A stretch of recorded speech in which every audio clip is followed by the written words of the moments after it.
Hey guys, it's Haley and welcome to another bookish video.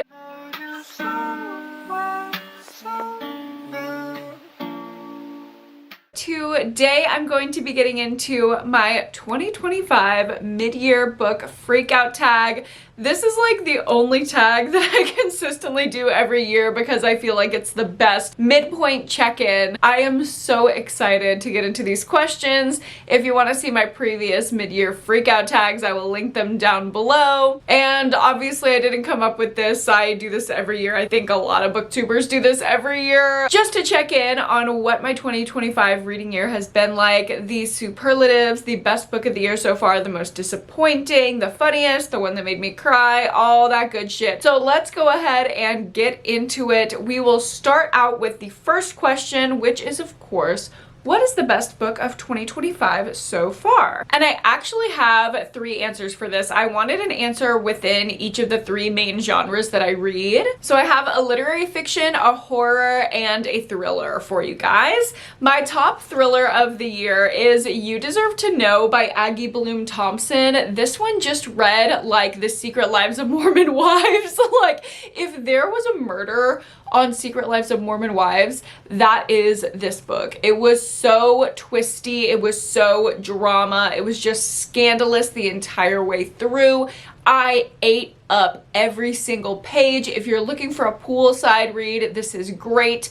All the twists shocked me, and I just had fun with it. Basically, we are following 3 couples that all live in a cul-de-sac together, and one of them dies, and we have to figure out who killed them and why. There's a lot of like swinging drama, and everything kicks off at this block party where one husband leans over to another wife and says, "Do you know because you deserve to know?" And she just like flips out, and we're trying to figure out all the secrets, all the lies, who kills who. It's insane. It is so good. It's just a popcorn thriller in the best way. I have nothing bad to say about it. It was probably the most fun reading experience that I've had of any book this year so far. Next up, my literary fiction pick, which I believe I talked about in my Q1 check-in. If you're curious about my Q1 reading stats and superlatives from there, I will again link that video up above and down below as well. My favorite book that I cited in that video is this literary fiction, which is Perfume and Pain by Anna Dorn.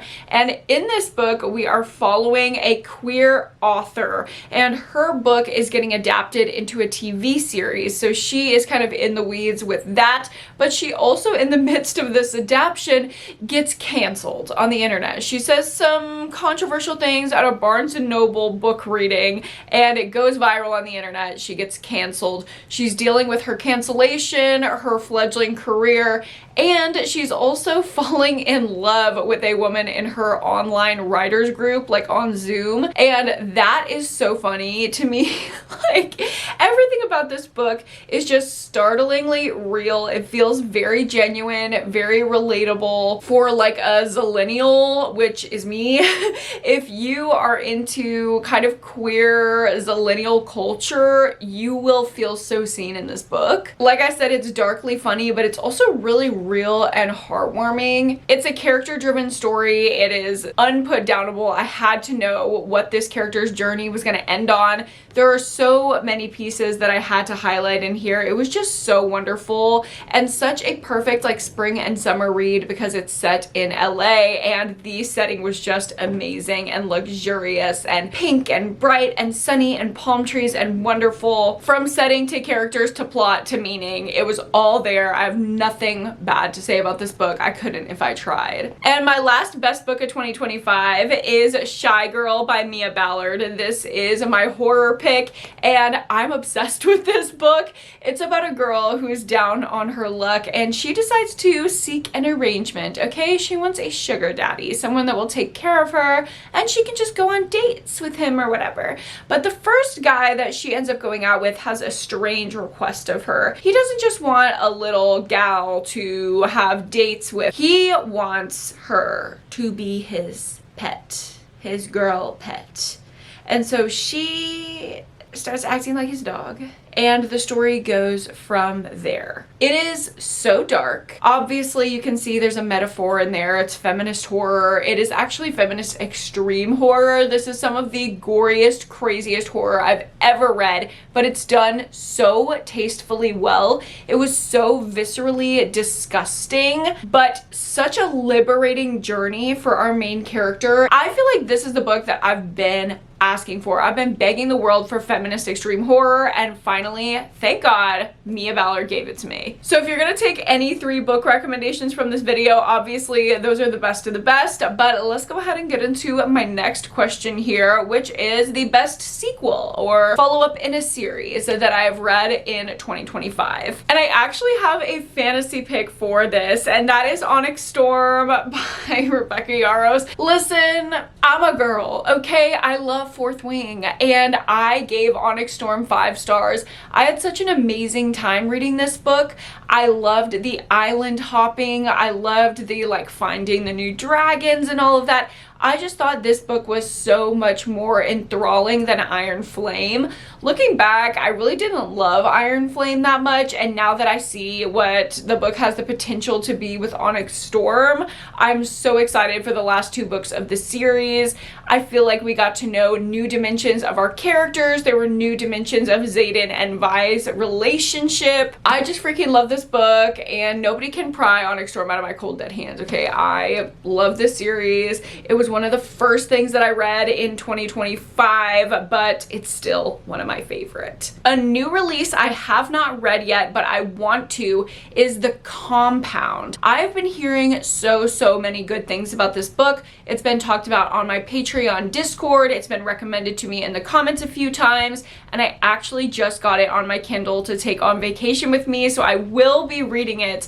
It came out this year, and it's about a reality show. It's supposed to be like Love Island meets a Black Mirror-esque kind of scary thriller situation. And I honestly don't know too much about it, other than everyone keeps telling me that I'm gonna be obsessed with it. I have quite a few books that take place on an island and are like this reality TV show type of situation, so I really want to read all of those for you and then do an entire recommendation video of reality TV show thrillers. I cannot wait to read this one and make that video. And then my most anticipated for the rest of the year, books that have not come out yet, are gonna be the new Sherry Lapina, the new L.S. Stratton, and ooh, there's one that actually just came out. I pre-ordered it and it literally just got delivered to my house. My Ex the Antichrist by Craig DeLuey. This one, the L.S. Stratton and the Sherry Lapina, are probably my most anticipated releases for the back half of 2025. And of course, all of those books will be featured in new release thriller vlogs, so subscribe and get ready for so many new release thriller vlogs in the coming months. If there are any new releases that y'all definitely want to see in one of my vlogs, go ahead and drop it down below. You know I will take notes and I will put it in there. Next up, we have the biggest disappointment of the year so far, and for me, I have a thriller pick and a romance. Clearly the romance is the book that I've been hating on all of 2025 basically, and that is The Great BBL, okay, The Great Big Beautiful Life or whatever, by Emily Henry. This book just didn't work for me. It's about a woman and a man. They're both writers and they're kind of competing to write the memoir of this aging woman who is this cultural icon and heiress and all of these things. And so they go and spend time with her and write chapters back and forth as she is giving their life story, as she is giving her life story to them in small bits and pieces. And over the course of this, they are obviously competing, but they are also falling in love. I didn't think there was any chemistry in this book. I thought there was no development. I didn't care about this woman who was sharing her story and was supposedly so interesting. I was so bored by her stuff. So there was really no reason for me to keep reading, and that was such a disappointment. I did end up finishing the book, but it was a struggle to get through, and I never think that about Emily Henry. I usually love her banter and her writing style, but this one just did not work for me at all. I was also very disappointed by This Girl's a Killer by MSC Wells. This is a good for her female serial killer story, but I thought that the main character was really really annoying. Like, she was giving pick me girl. She clearly thought very highly of herself. There was none of that like wink wink nudge nudge dark comedy. Like, she just took herself way too seriously for my taste, and as a character driven reader, if I don't like the main character, I'm probably not gonna like the story. That's what happened with This Girl's a Killer. It just felt a little bit too, I don't know. It wasn't edgy and mysterious enough for me. I'll just say that. It was a little too try hard. But it was set up like something I would really, really like, so it was pretty disappointing that I didn't end up enjoying it. The biggest surprise for me this year is actually another sequel, and that is The Perfect Divorce by Geneva Rose. I did not think I was gonna like this. I honestly thought that this was kind of a cash grab because of how well The Perfect Marriage did when it blew up on TikTok. I thought this was just like trying to capitalize on the book talk hype, I'm not gonna lie, but this book's amazing. Okay, this is an unput-downable thriller. We are back with Sarah, our attorney badass from the first book, and yet again, her conniving husband has a dead mistress, so we follow her as she tries to work through that. She's also divorcing him in the process, and she's dealing with the fallout from the first book. It is courtroom drama, but not boring for a second. All the characters are conniving and interesting. Every single twist is executed nearly perfectly. There's very, very little emotional depth, but if you want the equivalent of like an action thriller that you cannot look away from with some intense legal drama and scandal and sinister women, you've got to read this book. It was so, so good, and that really surprised me. I think the best debut that I've read in 2025 is Blob by Maggie Sue. I could not believe that this was a debut when I read it. It's just such a refreshingly weird book. It's very genuine, it's very human, but it's also a little bit unsettling, and I loved it. And this is another one that I was just highlighting. I feel like anytime I read literary fiction, I'm highlighting the house down. This book is about a girl who finds a blob on the side of the street, and she's like, what the hell is this blob? And she basically takes it home and projects all of her attachment issues on this blob, and she starts to fall for the blob, and the blob starts to become the person that she's making it into based on her own projections. It is such a weird, fucked up story, but it's told with so much depth of emotion, and I thought it was hilarious. I thought it was so well done. Again, I cannot believe this is a debut. It was such an easy 5-star for me. I feel like I haven't talked about it too much, but I highly recommend it. The next question is, do you have a new favorite author that you discovered in 2025? And I do. I just talked about Shy Girl in my best books of 2025, and Mia Ballard is definitely a newfound favorite author for me. I read this one, and then I read her thriller, which is with a female serial killer called Sugar, and then I have her third book on the way to me as well. I am so excited to get into it. She writes extreme, really gory, really twisty horror that's so exciting, but it also has something to say. There's always a feminist arc to it,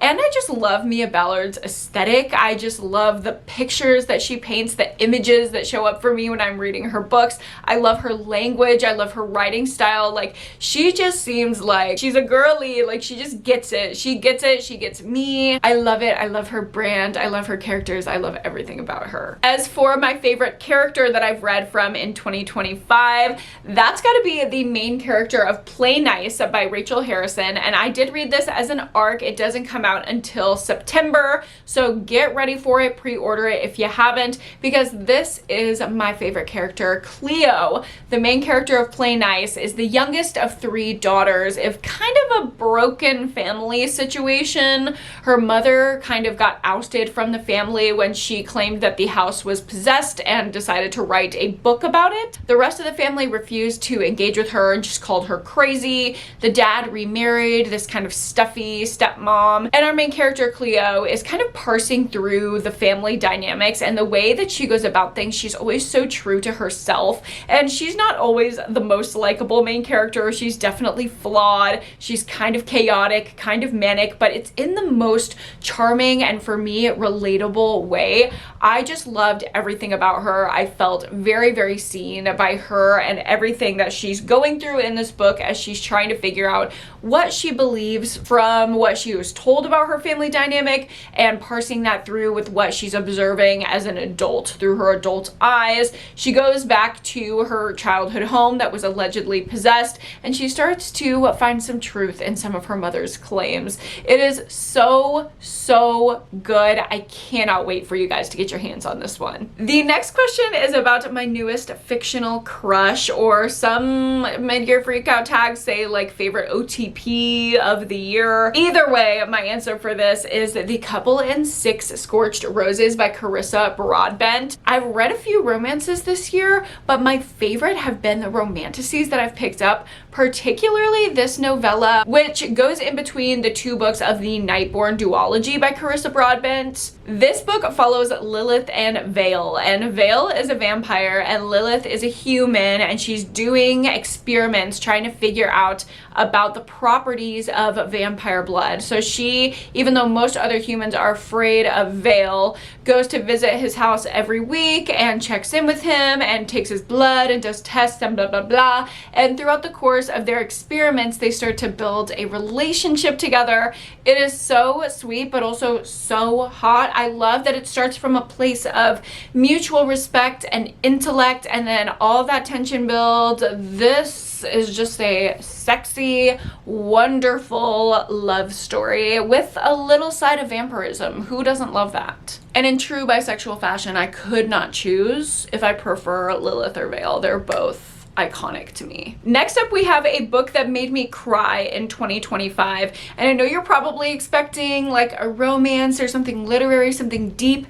And I actually have a thriller to share with you guys. And that is Marrow by Taryn Fisher, another book that was such an easy 5-star for me this year. In this book, we're following a girl who's growing up in a really rough situation. She grows up in a bad neighborhood with a really abusive mother, and things are rough for her until she ends up making friends with a disabled boy down the street, and they kind of help each other in their development. Their friendship really propels them to get out of the negative situations that they're in, until a little girl on their street goes missing, and they kind of resolve to do some vigilante justice. Our main character starts to figure out what happened to this missing girl, and along the way she is racking up some bodies of her own. She's hunting down all the evil, dangerous people around her, and she's also learning more about herself through this friendship with this disabled boy and through her own development. The end is just such a heart-wrenching moment. It is really heartbreaking. It's so emotional. Like, I could literally cry right now thinking about it. Obviously, I don't want to spoil anything, but if you read this book, as soon as the twist hits, you're gonna burst into tears. If you don't, I don't know. Your empathy receptors might be faulty. I don't know, because I was so connected to this main character. When I figured out what was happening, I wanted to throw the book out the window. I was so heartbroken for her. And still, the book goes on to like be enjoyable, to redeem itself. It was so heart-wrenching, so dark, so gritty, but also so good. And now I need to take a brief intermission to go to work, but I will be back in 0.001 seconds for you and a couple hours for me to finish out the video. If the angle looks different, that's why. And we are back with a book that made me laugh. And for this prompt, I chose Kill for Love by Laura Picklesheimer. This is my most recent 5-star read and definitely one of my favorites of the year. It's a crazy, unhinged American Psycho, but make it girly pop, good for her thriller. We're following a sorority girl, and she's basically the LA Ripper, okay? Like, she is taking out dozens of men. It starts with one frat boy that does her wrong, and she just ends him, and then she gets addicted to it, The whole city of Los Angeles is just in shambles looking for basically this serial killer on the loose. They're all looking for this crazed man, when in reality, it's a bubbly little sorority girl who is just bopping around to her aloe yoga workout classes and pounding martinis at the local bar. She is so cutesy and so fun and so darkly hilarious. The juxtaposition was just cracking me up. I was honestly laughing the entirety of this whole book. It is so batshit crazy. I couldn't do anything but laugh. The end is perfect. It's just absurd, and it's everything that I could ever want out of a good for her female serial killer thriller, which y'all know is my jam. So if you want something totally unhinged that will make you laugh, Kill for Love is it. The next question is, what is my favorite TV or movie adaptation that came out in 2025? And for me, I have to say, We Were Liars. We Were Liars by E. Lockhart is one of my favorite books of all time. I just talked about it in my top 10 books you have to read before you die video. If you missed that, I'll link it up above and down below. I guess we're just gonna be linking all the things today, so sorry to my editing self. But the TV adaptation came out on Amazon Prime for We Were Liars, and it is done so well. It's basically a mystery of what happened to this girl over the summer at her family's island. Yes, she has an island. She's a little rich girl. What happened to her at the island when she's 16? So we're flashing back and forth from the summer when she's 16 and the summer when she's 17, trying to figure out what happened to her. And along the way, we're uncovering secrets and these complicated rich people drama, family dynamics. It's very interesting. The core mystery keeps you engaged in the story in the book and the TV series, but really what drives the story is the characters and their relationships. And I thought the way that they were depicted in the show just captured this book so well. It was so well done. The casting was exactly what I wanted it to be. The way that they did the flashbacks was done so well. And the twist at the end of this book will break your brain. I think the way they did it in the show was heart-wrenching. I was sobbing. Like the last 3 episodes of the series, I could not keep it together. I was sobbing. It's so good. If you're looking for something to watch that feels summery but is also like mystery thriller vibes, please watch We Were Liars. It is so good, and it's an easy watch. I think it's like 8 episodes. It's not a low stakes watch. It is very emotional though, especially those last few. Like the dogs. Oh, like the dogs. Oh my god, I can't. Reading that was emotionally damaging enough. Seeing it broke me. Getting into our last couple questions here, we have the most beautiful book that you purchased in 2025. And for me, it's gotta be The Divorcees. I just bought this book like last week, and I love the cover. I just think this is gorgeous, beautiful, perfect. Everything I want out of a summery book, which is honestly what drew me in. Actually, I didn't even see this cover at first. My friend saw it from across the store and she was like, Haley, this is your aesthetic. You need this book. And once I read the inside flap, I was like, yeah, not only is this beautiful, but she's coming home with me. Because it's set in the 1950s and it's about a woman who wants a divorce because her marriage isn't working for her, but it's very like looked down on at the time. So she goes to a divorce ranch and lives with a half dozen other would-be divorcees for a 6-week residency in Nevada. And they spend their days riding horses and flirting with cowboys. But then this woman, Greer, arrives, and our main character, Lois, is just absolutely enraptured, and I believe she's gonna have a homoerotic sapphic relationship at the divorcee camp. Ooh, I'm ready for it. And like, look at this. Imagine me reading this by the pool. You don't have to imagine it because I will be very shortly. And the last question of the mid-year book freakout tag is, what do you need to read before the end of the year? What am I planning on reading for the second half of 2025? Girl, I have about 1 million things to read.